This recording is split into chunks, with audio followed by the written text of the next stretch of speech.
earth, fire,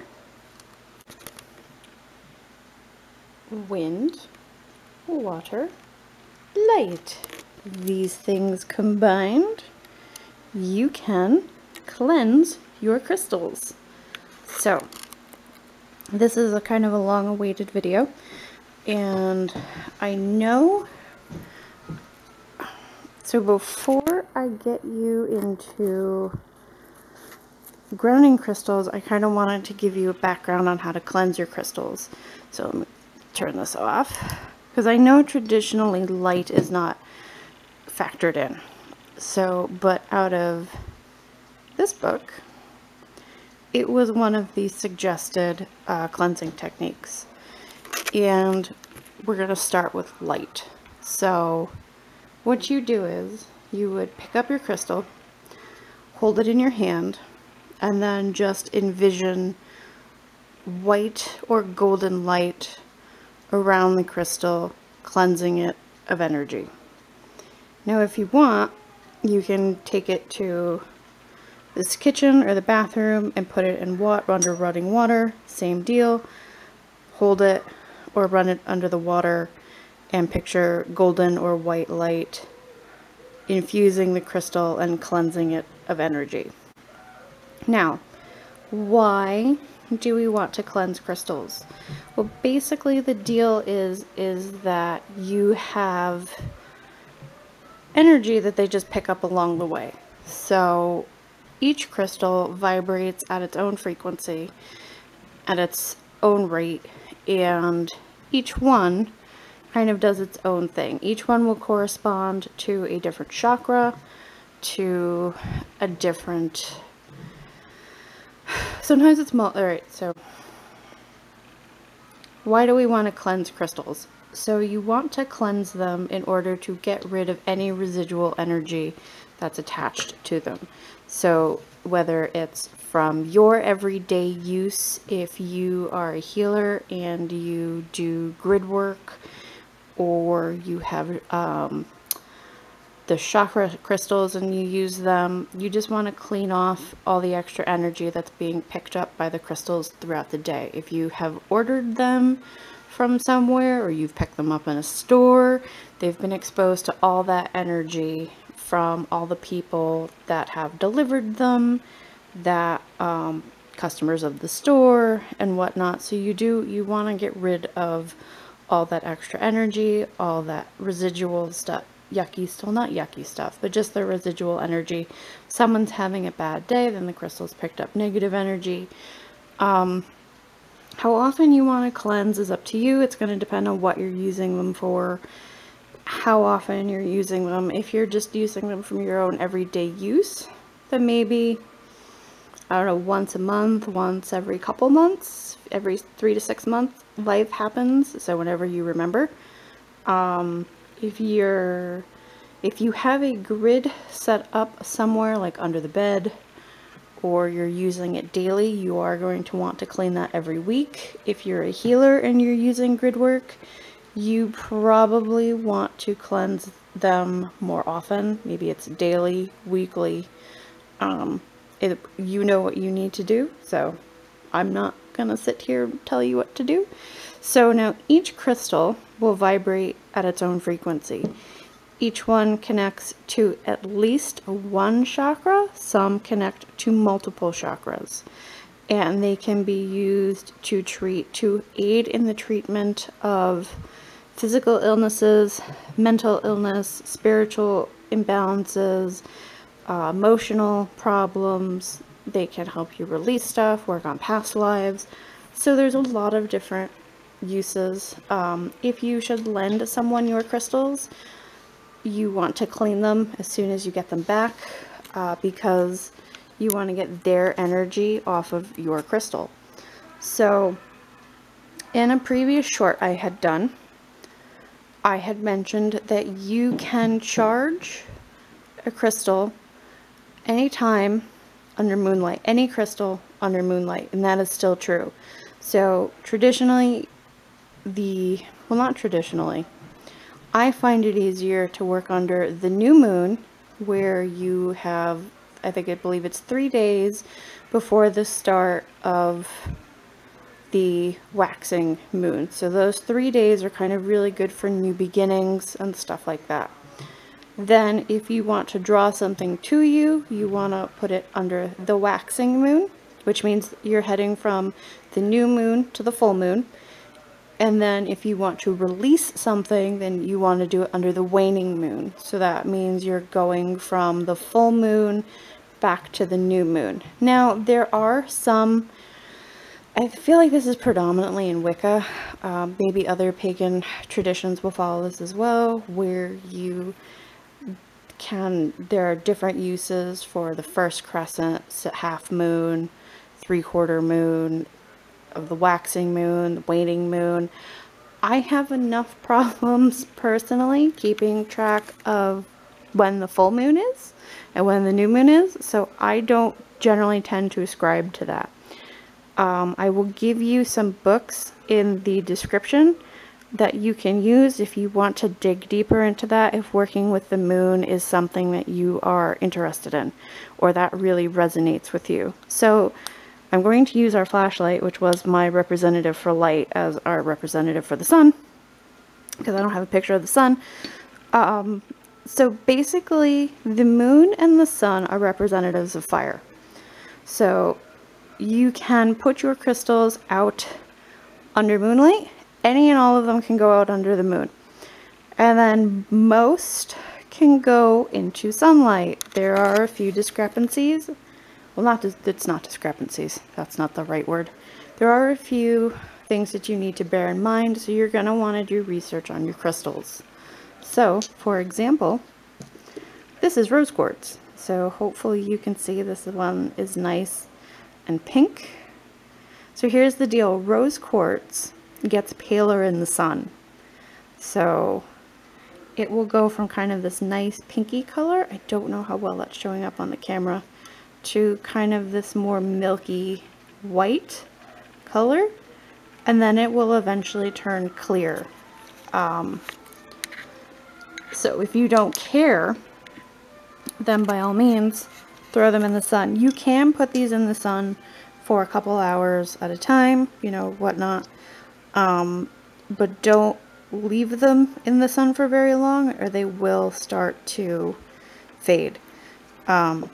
There are other probably better methods for cleaning rose quartz that we will get to. This is carnelian. So the fun thing about carnelian is it gets darker in the sun. Because of these deposits of iron in the stone, it will actually get darker the more you leave it in the sun. So this is a really fun crystal. You can get them in all different shades of kind of orange to like blood red. So this is a stone that will thrive in the sun. So this is yellow adventurine. This is another crystal that you are not going to want to leave in the sun for prolonged periods of time, because the lovely yellow color will also start to fade. Now, so this is the calcite family.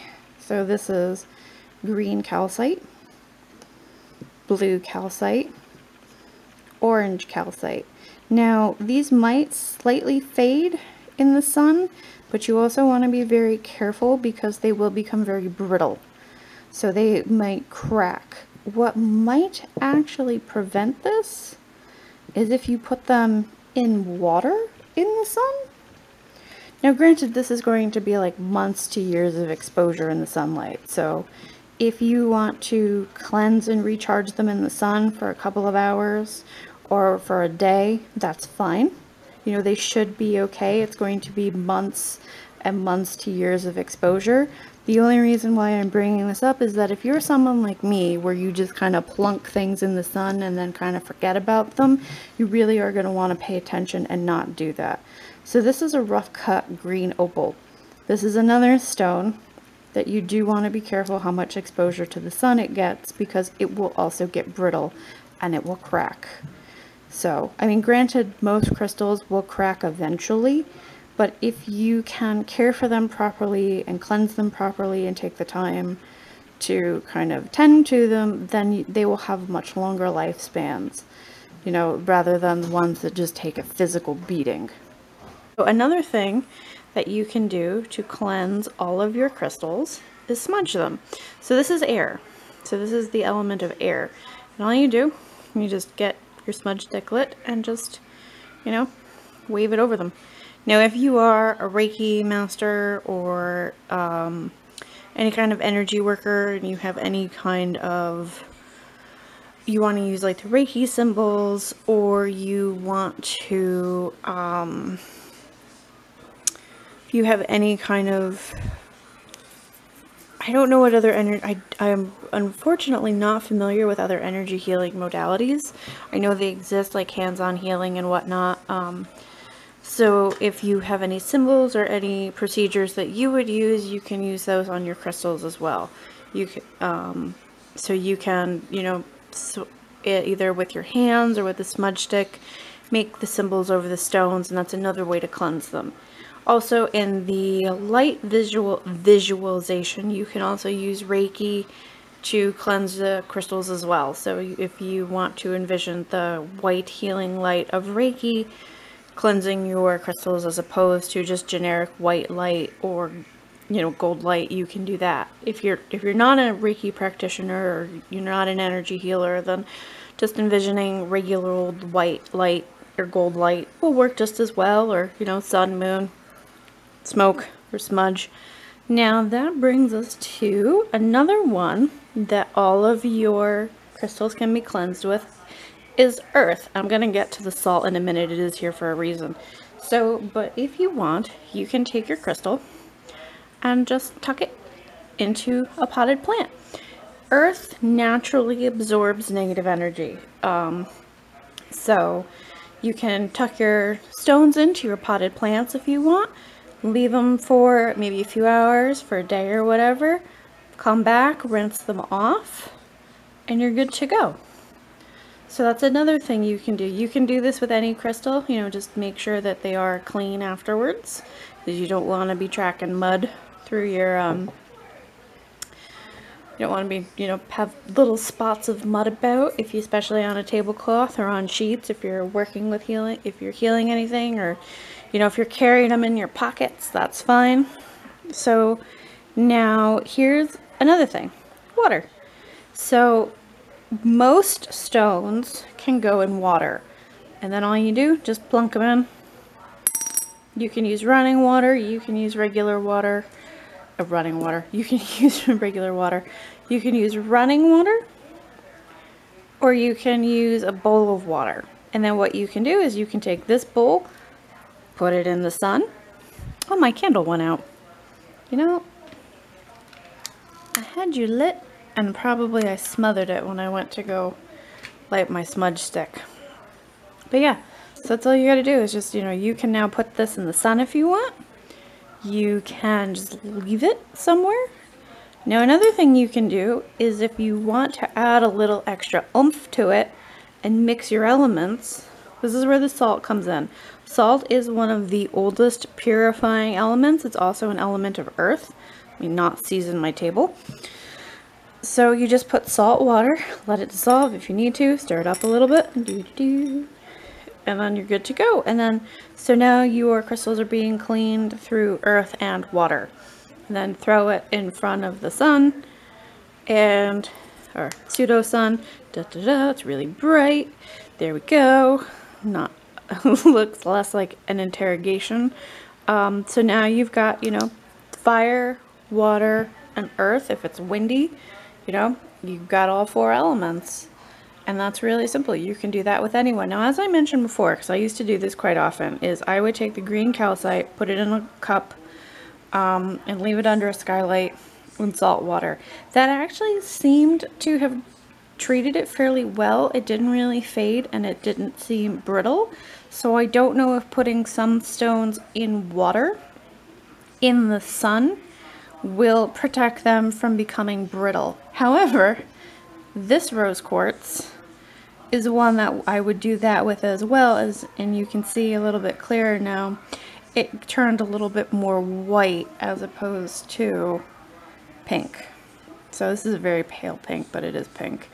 So that's what will happen is your rose quartz will kind of get that milky white, and then eventually it will turn into clear. It will look like clear quartz, I should say. I have a piece somewhere. It's weird. I don't know if it's more psychological, but I still feel like it's got a very subtle shade of pink to it. So it might not. It might just be me because I know it's rose quartz, really clear rose quartz. Now here's a really important thing. This is selenite. This is a selenite stick. It's on the larger end. These come in all different sizes. I will move the water out of the way. And this is a selenite palm stone. So I wanted to show you, this is, if you ever see kind of shaped selenite, it's a lot smoother, whereas the sticks, hopefully you can see, are generally a little bit rougher. Do not submerge this in water. This will disintegrate. So if you should need to, you can wash this, because I know I had to do it. I have a piece of selenite on a windowsill out on our porch, and I had gotten covered in just probably dust and pollen, and I went to go wash it. So very delicately, do not submerge it again. You can use some dish soap and very gently run it under the water and very quickly dry it off. So these can be washed if they get dirty, but do not submerge this in water. You won't have any crystal left. All right, now there's another one. This is called a desert rose. So this is selenite and gypsum, sorry. And do not submerge this either. I have a feeling, I've never tried this in water, but I have a feeling that you will end up with some very unfortunate results if you put this in water. So I would not recommend submerging this. This will do fine in the sun. You can smudge it. So it's already, I don't think you can see it, but it's already kind of full of sand because this comes from a desert region. So you can tuck it into the earth, but it will be very hard to get clean afterwards because the dirt will probably get into all the little nooks and crannies. Especially like if you want to take a stone and like really bury it into your, like really kind of shove it on in there and kind of bury it into your plant. Oh no, this plant has been outside, so it's been inundated with water from the rainstorm. All right, now two other ones. This is peacock ore or peacock pyrite, and then as you've seen earlier, this is pyrite, or you might know it better as fool's gold. I don't know if I would put these in water either. I feel like there might be either some chemical reaction, like this might be quote-unquote rust. I just don't think it would have, maybe this one could, but I don't know. I just wouldn't put these in water. Or submerge them for very long. Like you could wash them, like if you needed to, if this had gotten dirty, or if you were carrying something like this around with you and it was full of sweat and, you know, skin and whatnot, you could probably wash them, like just, you know, run them through a pan of dish soap and water. But I don't know if I would leave them submerged like that. That's another thing. Like I just don't, I don't know. That doesn't sit well with me. I've never actually looked that up, but I just have a very, there's just something about the chemical composition that I'm like, eh, I don't know if I'd do that. Now, another thing you can do, put our salt back over here with our plant. So this is citrine. Citrine is the self-cleaning stone.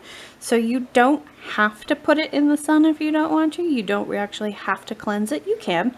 It won't hurt it. It won't do anything. But citrine is a self-cleansing stone.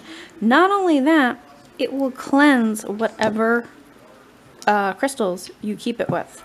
So if you are afraid that you may not be able to keep, you know, you may not remember to clean them very often or whatnot, then toss a piece of selenite, a piece of citrine in with them, and that will help you to cleanse it.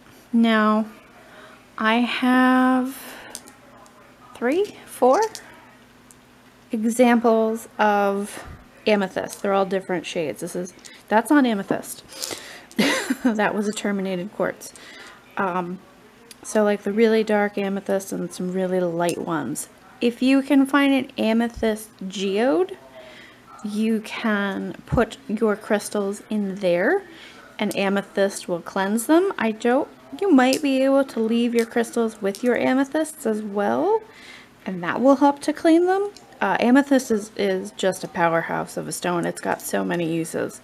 So that's something else that you can do. Now, I did want to mention, as I had mentioned in another short, about not keeping clear quartz around in your bedroom. This is golden healer's quartz, and this is terminated quartz. So this has tourmaline in it. I would highly recommend that if you have these anywhere around, do not keep these in your bedroom either. Even though this is a much gentler stone and is made to amplify healing energies, because they both have a clear quartz base, they will also amplify energy. I made the mistake of putting this under my pillow one night and spent half the night with a racing mind. Couldn't understand why I couldn't sleep that well until I showed it to my teacher, because she had given this to me, and she's like, you know, that's terminated quartz. Don't keep that under your pillow. I went, oh, oops. So yeah, this is a gentler stone, but I would still just be careful because it will amplify energy. This is a good stone though for healers, or if you want to use it in healing work. That's another one. I forgot to pull out my druzy quartz, so that will be for a different episode on a different day.